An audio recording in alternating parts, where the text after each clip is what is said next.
평범하거나 특별하거나 이름표와 물음표 사이 꼭 만나고 싶었습니다. 사람이 뉴스다. 네, 뉴스바다 금요일 순서 이어가겠습니다. 오늘은 섬에 대해서 확실히 파보는 시간이 될 것 같습니다. 우리나라에 3,300여 개 정도의 섬이 있다고 하는데요. 이 섬에 사는 주민수 총 150만 명이고 전체 인구의 3% 정도도 미치지 못하는 수치를 보이고 있는데, 오늘 사람이 뉴스다에서는 이분들의 대변인을 저희가 모시게 됐습니다. 강재윤 섬연구소장과 함께하겠습니다. 안녕하십니까? 예, 안녕하십니까? 예, 반갑습니다. 섬연구소 뭔가 그 해석은 되는 것 같은데 정확히 어떤 일을 하실까 이게 궁금하거든요. 뭐 연구소라고 해서 연구 활동만 하는 건 아니고 예. 이제 가장 핵심적인 활동은 이제 섬 주민들을 돕는 일을 하고 있습니다. 그리고 섬 주민들이 예. 무엇을 필요로 하는지도 그렇죠. 들으시고 그런 것들을 그냥 뭐 민원 해결 차원에서 해결만 해주는 것이 아니라 예. 그걸 정책화해서 정책 과제로 삼아서 국가 정책으로 만들어내기도 하고 예. 사회적인 의제로 만들기도 하고 그래서 섬 주민들의 이제 기본적인 권리들을 보장해 줄 수 있는 이런 방안을 모색하기도 하고 그러죠. 섬 주민들, 섬 사람들을 위한 약간 국회 같은 역할을 하고 계신 것 같기도 하고. 뭐 그런 셈입니다. 예. 워낙에 이제 섬 주민들만을 돕는 조직이 없다 보니까 거의 모든 분야에 오늘 뭐 주제가 있는데 물과 교통 별로 관계가 없어 보이잖아요. 근데 다양한 분야에서 섬 주민들 거의 모든 문제를 해결해 주는 그런 역할을 하죠. 그렇군요. 네. 아니 그럼 소장님께서는 그러니까 태어날 때도 섬에 태어나셨고 좀 네. 섬에 잘하셨어요? 어려서 이제 떠나서 육지에서 살았는데 도시에서 살았는데 그러시다가 나중에 이제 좀 그 나이가 들어서 다시 섬으로 가서 한 또 10년 정도 살았어요. 그때 이제 섬에 대해서 깊이 더 알게 됐죠. 저는 애초에 이 섬연구소의 뭐 소장이 되신 것도 뭐 어떤 특별한 계기가 있었냐 이게 궁금해서 혹시 뭐 태어나시고 쭉 섬에 계셨나 이걸 한번 여쭤봤습니다. 그러면 섬연구소에서 지금까지 봤을 때 뭐 하나 정도 말씀해 주셔도 되는데요. 어떤 굵직한 성과 어떤 걸 말씀해 주고 싶으세요? 그 여객선 공영제를 국정과제로 채택시킨 것도 우리 섬연구소에서 했던 일 중에 하나입니다. 저희가 마침 이후에 좀 다루긴 할 텐데. 그리고 지금 이제 유일한 국가 조직인 한국섬진흥원을 최초로 제안을 해서 정부에서 조직을 만들게끔 역할을 한 것도 섬연구소고요. 2021년에 출범한 그렇죠. 한국섬진흥원. 직접 정부에 제안을 하신 연구소군요. 그렇죠. 그 이제 2018년 6월 경이에요. 그때 이제 우리 섬연구소와 행안부 지역균형발전과 거기에 이제 섬을 담당을 하는 부서였으니까 간에 이제 간담회가 있었고 그 자리에서 섬 정책 컨트롤 타워가 필요하다. 그런 제안을 했었죠. 왜냐하면 섬이라는 것이 우리가 봤을 때 하나의 그냥 섬일 뿐이지만 섬을 관리하는 부처는 다양해요. 뭐 해수부는 무인도를 담당하고 또 행안부는 유인도를 담당하고 국토부는 국토관리 차원에서 또 관리를 하고 또 산림청, 국립공원 다양한 국가기관 그리고 지자체는 지자체대로 이렇게 뭐 분산돼서 섬 정책이 이루어지고 예산이 쓰이다 보니까 예산의 효율성도 떨어지잖아요. 정책의 일관성도 떨어지고 또 돈은 쓰는데 섬은 몇십 년 전이나 지금이나 달라진 것이 큰 변화도 없고 인구는 오히려 10분의 1로 줄었어요. 섬이 유인도 숫자도 1980년에 920여 개 됐는데 지금은 460개밖에 안 돼요. 그럴 정도로 오히려 그 많은 돈을 쓰고 그 많은 정책이 있었는데 어떻게 이렇게 유인도는 줄어들고 무인도는 늘어나고 섬 주민들의 삶은 더 열악해지고 교통은 더 나빠졌는가. 그러기 위해서는 정책의 효율성, 예산 집행의 효율성을 높이기 위해서 섬 정책 컨트롤 타워가 필요하다. 그래서 제안을 했었고 그래서 이제 한국섬진흥원이 만들어지게 된 것인데 사실은 제가 처음에 구상했던 거는 그 총리실사 하나에 산림청처럼 섬청 정도의 조직을 구상을 했었는데 그래야지 실질적인 활동을 할 수 있죠. 동서남에 있는 모든 섬들을 관장하고 각 그 부처별로 나눠져 있는 섬 정책을 조율하고 그럴 수 있는데 결국은 뭐 행안부 산하로 가다 보니까 힘이 많이 약해졌죠. 그렇군요. 그러니까 저희가 지역 소식연구소라는 코너를 통해서도 지역이 위기다. 그리고 어제에도 농촌 위기도 얘기했어요. 근데 저는 섬이라고 하길래 여기는 더 큰 위기겠다. 그렇죠. 예, 이런 생각이 딱 들더라고요. 그래서 좀 선택과 집중이 분명 필요한 시기이기 때문에 지금도 그렇죠. 늦었을 수 있습니다만 네. 이에 대해서 강조를 해주고 계시는 소장님 오늘 저희가 모시게 됐고, 아니 2주 전쯤인가요? 그때 8월 8일이 섬의 날이었다고 하더라고요. 네. 예, 그 섬의 가치가 이제 무한대 이런 식으로 해석을 하면서 88이니까 옆으로 이제 예, 예. 눕히면은 무한대니까 그렇다고 하던데. 무한대가 둘이다. 예, 근데 사실은 이제 섬의 날이 만들어진 거는 굉장히 의미 있는 일입니다. 뭐 세계적으로 예. 유례가 없고 섬의 개념이 가치를 있다는 것. 네, 예. 국가 기념일로 섬의 가치를 높이고 또 섬이라는 존재를 일반 국민들에게 각인시키기 위해서 섬의 날이 만들어진 건 굉장히 잘한 일이고 좋은 일이긴 하지만 예. 날짜를 8월 8일로 더군다나 이건 공모로 만들어진 거예요. 공모. 섬과 관련했거나 섬의 인물과 관련돼서 특별한 인연이 있는 날짜가 아니고 예. 공모를 통해서 만들어지다 보니까 사실은 무한대라는 게 섬만 무한대의 가치가 있는 게 아니잖아요. 무한한 가능성이 있는 건 예. 많은데 예. 8월 8일이면은 섬이 가장 바쁠 때예요. 뭐 하는 데인데요? 어떤 섬은 미역 채취 같은 데 해산물 예. 채취도 해야 되고 예. 또 어떤 섬은 그때 해수욕 철이고 피서 철이고 하니까 아. 굉장히 바쁜 철입니다. 예. 바쁜 철이고 섬 주민들 시간 내기가 어려운 철이에요. 아. 그리고 행사도 그때가 제일 덥잖아요. 삼복 염천에 예. 그 뜨거운 때 행사를 준비하는 공무원들도 굉장히 힘들고 덥고 이번에도 마찬가지였습니다. 부스를 열어놓고 낮에는 더우니까 닫았어요. 밤부터 열었어요. 예. 그 실제 행사지만 그럴 수밖에 없었어요. 왜냐하면 워낙 더우니까. 그러면 섬 사람의 날은 되지 못한 거네요. 그런 면이 있죠. 그래서 사실은 이 섬의 날을 기념하는 건 좋은데 날짜는 좀 바꿔야 될 필요가 있습니다. 네. 특별한 의미가 있어서 8.15처럼 그때 해안만 된다면 8월 8일 맞겠지만 그렇지 네. 않다고 하면 섬 주민들이 참여하기 쉬운 그 뭐 11월이나 12월이나 예. 봄철이나 이런 때 그리고 준비하는 사람들도 행사를 준비하고 참여하기 쉬운 그런 날짜로 바꾸는 게 맞습니다. 이거는 그 선발전 촉진법을 개정을 하면 가능한 일입니다. 예. 저는 뭐 말씀 들으면서 이 섬 사람들의 삶의 질 자체가 더 높아지는 거 워낙 네. 지금 떨어져 있으니까 그렇죠. 이게 더 중요하지 않나. 그게 더 가치를 올릴 수 있는 길 아닌가 싶은데, 제가 그 오프닝 할 때도 말씀드렸는데 통영 소매물도 물이 부족하다. 와, 이 날씨에 물이 부족하다? 정말 머리가 지끈거리는데 관련해서 SNS에 글을 남기셨다고 하더라고요. 어떻게 그렇죠. 주셨는데요?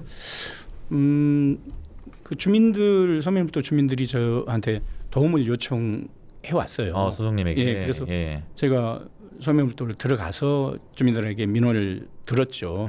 들어보니까 그 소매물도 같은 경우 알다시피 뭐 경남뿐만 아니라 전국적으로도 관광객이 가장 많이 가는 섬 중에 하나고 그 작은 섬의 규모에 비해서 물이 많이 필요로 하죠. 주민들은 그렇게 많지 않지만요. 그런데 물 사정이 과거부터 굉장히 안 좋았어요. 원래는 그 빗물을 받아서 썼었습니다. 빗물을 받아서 예, 뭐 정화를- 탱크로 옮겨서 예. 썼었죠. 정화 같은 것도 없죠. 아, 그냥 쓰는 거예요? 예전엔 예. 호스 소매물도 정상 부분에 폐교가 있는데 거기에 물이 고이는 곳이 있어요. 예. 그 물을 호스를 통해서 연결해서 물 탱크를 받아서 사용을 하다가 나중에는 남매바위라고 있습니다. 전설에 네. 남매바위 근처에 바닷가에 있는 데서 관정을 뚫어서 또 연결해서 한 10여 년 전부터 사용을 했는데 염분 농도가 너무 높으니까 예. 식수로 사용하기 어려워요. 뭐 그건 어떻게든 정화를 하든 해야 그러니까 되는 거 그러기 아닙니까? 위해서 만든 게 해수 담수화 시설이에요. 아. 그게 일종의 정수 시설인데 예. 바닷물을 민물로 바꿔서 먹는 시설이에요. 그래서 우리가 뭐 흔히 해수 담수화라면 막 더러운 바닷물을 먹는 걸 생각하는데 그렇지 예. 않고 염지하수인 거죠. 염분 농도가 높은 지하수니까 깨끗한데 염분 때문에 먹을 수 없는 물을 정수기를 통해서 걸르듯이 걸러 먹는 시설이 해수 담수화 시설이에요. 예. 근데 그걸 만들어 놓고 딱 한 번 시험 가동만 하고는 3년이 지났잖아요. 2021년부터 24년이니까 예. 단 한 번도 가동을 안 했다고 해요. 와, 그러면 저는 소장님 말씀 들으면서 아니 선택지가 한 2개 있는 것 같은데 그렇죠. 가동을 안 하고 있다고요? 그렇죠. 어. 그러니까 주민들이 답답하니까 그러니까 저한테 해결책을 좀 찾아달라고 예. 우리 연구소에 섬연구소에다가 부탁을 해왔는데 예. 가서 보니까 왜 가동을 안 했느냐 그러니까 왜 안 해요? 물어봤더니 그러니까 그게 이제 시설은 해수부에서 지어주는 시설이에요. 예. 그 소매물도와 그다음에 두미도 예. 하고 몇 군데 지어주면서 시설은 해수부에서 정부에서 지어줄 테니까 예. 그때 그 소매물도 같은 경우 9억 정도 들었는데 예. 운영비는 시 쪽에서 대라 예. 했는데 당시에 아마 시에서는 각 시설마다 30만 원 한도 내에서만 돌리려면 전기세가 들잖아요. 전기세를 지원하겠다 이렇게 하니까 그때는 일단 뭐 급하니까 만들고 물 문제가 급하니까 만들어 놓고 그렇게 하겠다고 했는데 나중에 시험 가동을 딱 한 번 해봤다고 해요. 12시간 동안 돌려보니까 그때 나오는 전기 요금으로 1년에 풀 가동했을 때 요금이 나올 수 있잖아요. 예. 그러니까 한 달에 한 300만 원 정도가 예상이 되더래요. 그러면 1년에 3,600 정도 되겠죠. 그럼 주민들로서는 30만 원 예상을 했는데 300만 원이 나오니까 부담스럽지 않겠어요? 그래서 펜션이나 이런 시설하는 분들이야 뭐 그거로도 쓸 수 있지만 그렇지 않은 일반 주민들 같은 경우는 물값이 비싸지고 전기세를 따로 내야 하고 하는데 그래서 좀 쉽게 결정을 못하다 보니까 이렇게 3년이 흘렸다고 합니다. 아니 그렇다고 해서 거기 소매물도 주민이 통영 사람 아닌 것도 아니고 뭐 비싸다고 해서 그러면 그냥 놔둡니까? 그러니까 어떻게 시에서라도 지원이 있어야 되는 거 아니에요? 당연히 그렇죠. 네. 그래서 이 물 문제는 그 헌법이 보장하는 기본권이잖아요. 그럼요. 자유권적 기본권의 하나고 물 먹을 권리는 유엔에서도 기본권으로 보장한 당연히 생명권이기 때문에 예. 당연히 아무리 우리가 그 비용이 많이 들더라도 SOC 같은 경우는 그 비용을 안 따지잖아요. 그렇죠? 안 따지니까 물은 더더군다나 지원을 해야 됩니다. 물인데요. 네, 예. 당연히 생명수인데 지원을 해야 되는데 그 30만 원에 걸려가지고 못했던 모양이에요. 그래서 제가 그 얘기를 듣고 나서 다른 지역에 알아봤어요. 해수담수화 시설이 훨씬 더 많은 예. 신안군이나 여수시나 예. 인근에 예. 진도군, 완도군 다 알아봤습니다. 여수시 같은 경우는 상수도 과장님을 제가 개인적으로 아니까 직접 전화해서 또 확인해보고 다른 경로로 다른 지역도 다 확인해봤는데 그런 지역의 섬들의 경우 해수담수화 시설 비용 운영비 일체를 다 시군에서 부담을 하고 있었습니다. 하고 있었기 때문에 통영만 부담을 주민들에게 지운다는 거는 예. 문제가 있는 것 같고 또 하나 보면은 육지에서 그 댐이 있죠. 상수도 댐. 그거를 또 정수장을 거쳐야 되잖아요. 예. 정수장을 거치는 전기세가 들 거 아니에요. 네네. 그 비용을 그 지역 주민들이 냅니까? 서울 시민들이 냅니까? 인천 시민이 냅니까? 예. 여기 내죠. 창원 시민들이 예. 안 내잖아요. 예. 그리고 큰 섬에도 댐이 있습니다. 거기 정수 시설 비용을 큰 섬 주민들이 냅니까? 안 냅니다. 전기세. 그런데 굉장히 오히려 열악하고 혜택이 부족한 이런 섬 주민들한테 당신들만 전기세를 내라. 이거는 차별이죠. 이거는 그냥 거기서 나오라고 네, 하는 네, 거네요. 형평성에 어긋나는 것이고 평등에 위배되는 것이죠. 야, 지금 이런 상황인지는 또 몰랐습니다. 야, 이거 좀 심각하네요. 심각하죠. 예. 근데 이제 문제는 이게 심각하다는 인식을 못 하고 있는 것이 더 큰 아니 문제인 근데 거죠. 통영시는 알 거 아니에요. 지금 이런 상황은 알잖아요. 알고 있었던 것 그래서 같아요. 뭐 주민들도. 어쩌자는 거예요, 그러면? 그러니까 주민들도 계속 요청을 했는데, 네. 그러니까 예산이 부족하다. 그리고 처음에 30만 원을 네. 뭐 지원하기로 했으니까 더 이상 예산 확보를 못했다. 예. 그래서 뭐 공무원들로서도 뭐 이해 못할 수 있는 부분은 아니에요. 정해진 범위 내에서만 써야 되니까 예. 예산을 만들어야 되는데 우선은 어렵더라도 크지 않으니까 다른 지역 같은 경우 다 섬에 대한 예산을 쓰고 있으니까 통영시도 예. 다른 예산을 통해서라도 이 문제를 해결해 줘야 되고 길게 봐서는 이거는 사실은 섬 주민들에 대해서 정부 차원에서 그럼요. 예. 해결해 줄 수 있는 예산을 만들어야 됩니다. 예. 그래서 제가 이 문제 있고 나서 행안부에도 제안을 했어요. 정부 차원에서 예산을 지원할 수 있는 방법을 좀 찾아달라 지원을 하니까 예. 섬진흥원에 연구과제로 맡기겠다 이런 답변까지 들었습니다. 아, 그런데 시간이 좀 네. 촉박하게 진행이 돼야 될 것 같습니다. 그건요. 예. 빨리 해결이 되는 문제입니다. 저희가 물 얘기만 할 수는 없어서 예, 예. 대중교통 얘기도 해야 되는데 대중교통 당연히 섬의 대중교통은 배죠. 그렇죠. 예. 유일한 수단이죠. 지금 현재는. 예. 자, 그런데 경남에서는 3월부터 창원, 통영, 거제 섬 주민들은 뱃삭을 1,000원만 내면 되도록 지원을 하고 있다. 이거는 그래도 섬 주민들에게는 모처럼 반가운 소식이었겠네요.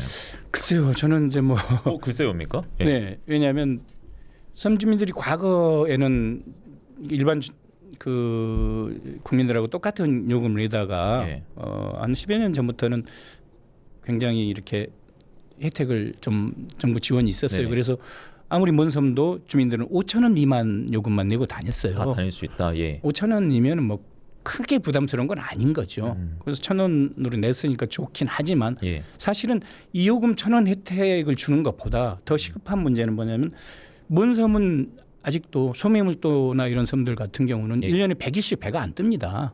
100일씩이요? 예, 배가 안 뜨는 날이 많아요. 그러면 교통이 단절되는 거예요. 거기 저반 시설도 없죠. 방파제가 없습니다. 예. 없고 작은 배가 다니죠. 그냥 파도가 좀만 쳐도 못 들어가요. 다른 지역도 마찬가지예요. 요수 거문도나 백령도나 이런 섬들도 1년에 100일씩 130일씩 배가 못 떠요. 그리고 가까운 섬도 풍랑이나 이런 예. 이유로 1년에 뭐 50일, 60일씩 배가 안 떠요. 사실은 시급한 문제는 이 교통 불편, 교통 단절을 해결해 주는 것이 더 급하죠. 1,000원으로 4,000원 깎아준다고 해서 섬 주민들의 삶이 얼마나 나아지겠어요? 예. 한 달에 몇 번이나 나오겠습니다. 섬 주민들이. 큰 그러면 의미는 없다는 얘기죠. 그런 말씀에 괴 여객선 공영제가 있는 거예요. 그렇죠. 왜냐하면 이익이 안 나는데 예. 배를 그냥 일반 선사들 같은 경우는 띄울 수 없는 거예요. 그러니까 민간 선사들한테 뭐라고 할 수 없습니다. 예. 국가에서 이건 교통기본권의 문제니까 섬주민의 교통기본권을 위해서 투자를 해야죠. 실질적으로는 투자가 안 되는 거죠. 서울 시민들이 타는 지하철에 투자하는 거에 비해서 섬 주민들 여객선에 투자하는 건 100분의 1도 안 돼요. 그 섬 주민들에게는 마시고 이동하는 권리에 있어서는 지금 아예 이동권이 투자가- 엄청나게 제약되고 있는 거죠. 아. 그것이 우선이지. 요금 몇 푼 깎아준다고 예. 그거 크게 중요하지 않습니다.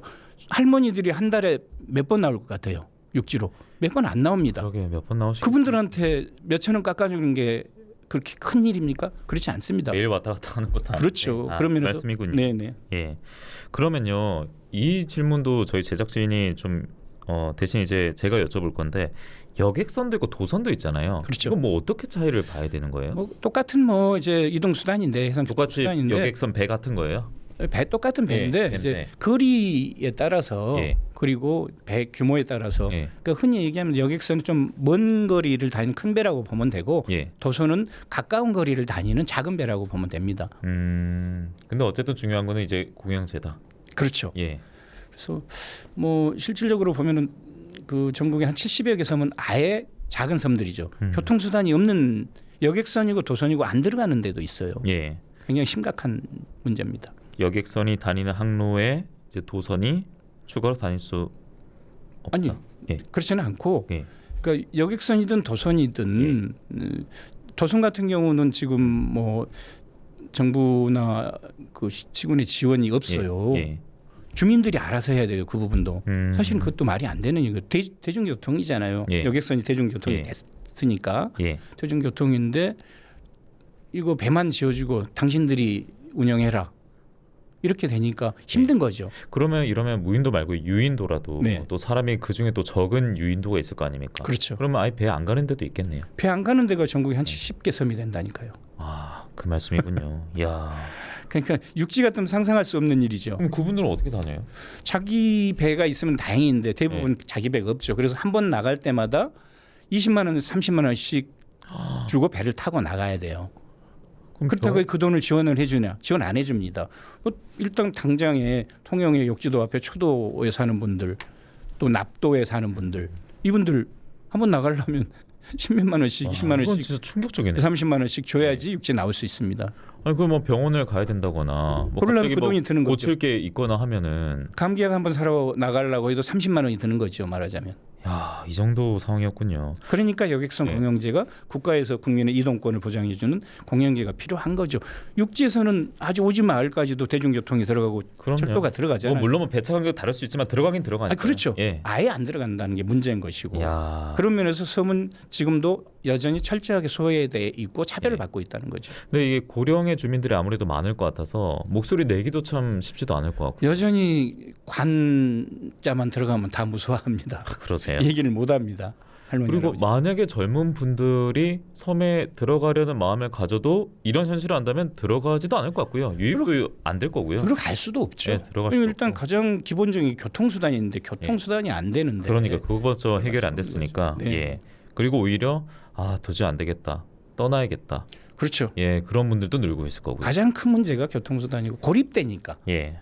그러니까 섬 여행객들도 한번 가려고 섬에 갔다가 예. 못 나오는 경우가 많잖아요. 그것 때문에 사실 우선순위로 여행지를 잘 잡지는 않는 것 같아요. 그렇죠. 예. 근데 그게 해결될 수 있는 방법이 있어요. 있는데 그건 여객선을 대형화하는 거거든요. 예. 울릉도가 그런 케이스입니다. 울릉도가 전천후 여객선이 뜨면서 울릉도도 사실은 2018년 19년 이 무렵까지는 포항하고 울릉도 사이에 1년 내 여객선 결항일이 140일이었어요.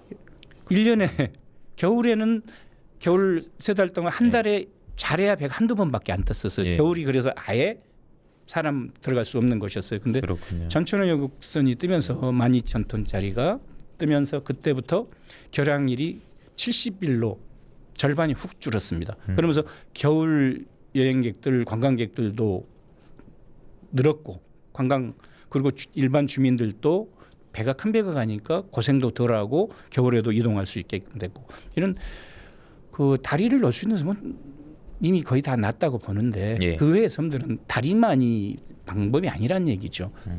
여객선을 대형화하고 전천후 여객선을 만들어야 되는데 이게 수요가 있어야 공급이 는다 이렇게 하는데 그러니까 수익적으로 접근해서 말할 수 있을 것 같아요. 그렇지는 않습니다. 그러니까 예. 울릉도 같은 경우도 처음에 이게 되겠냐 싶었어요. 전천후 여객선이. 그러네요. 근데 공급이 따르니까 수요가 늘어난 거예요. 그래서 처음에는 한 대밖에 없던 전천후 여객선이 지금 3군데가 생겼어요.